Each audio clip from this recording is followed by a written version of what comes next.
সারা যখন ছোট ছিল আমি বড় ছিলাম, আমার দাদু থাকতো না, সারারও থাকতো না।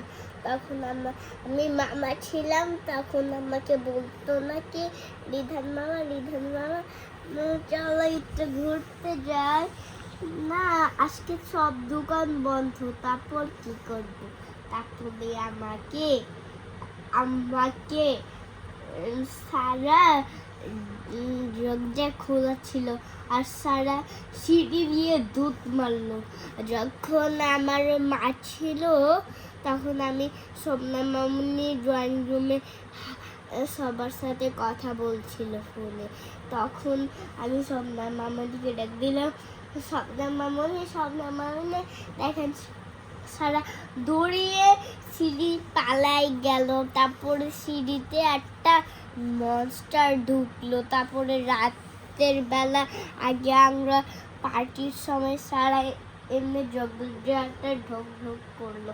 তারপরে এমনি ভেঙে এমনি দৌড় দিল সিঁড়িতে। সিঁড়ির একটা গোল থাকে না, স্কোয়ার ফিট, ওই যে জগজার মতো স্ট্র্যাটের রেক্ট্যাঙ্গেল, এইটা একটা লাভ মেরে সারা একটা রুসি বাঁধো ফ্যানের সাথে, টলার আছে না লাইট, ওইটার সাথে বাঁধো আর নিচে লাভ মারলো। তারপর আমার তখন বডি ছিল, তখন আমি স্বপ্না মামুনি আর আমি সিঁড়ি দিয়ে নেমে স্যার বাইরে দুধ দিল।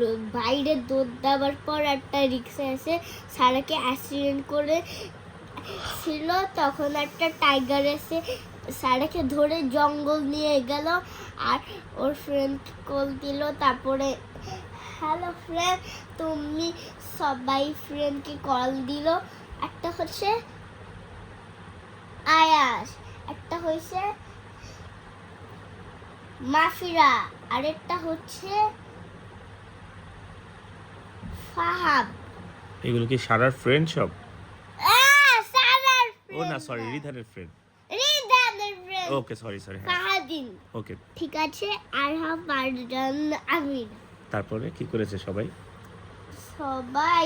সারে এমনি ধরে সবাই এমনি টেনে একদম এখান থেকে ওদের বাকি ফ্রেন্ডসরা অনেকগুলা কি কল দিয়ে এমনি ধাক্কা মেরে মাথাটা এমনি খেয়ে ফেললো। তারপরে মাথাটা খেয়ে বারবিকিউ করে ফেললো আর এমনি ঘোরাইতে থাকলো। তারপরে ওর পাশুটা বারবিকিউ করে ফেললো আর একটু লবণ দিল আর একটু চুলাতে গ্যাস নাই, গ্যাস নিয়ে আসি গা।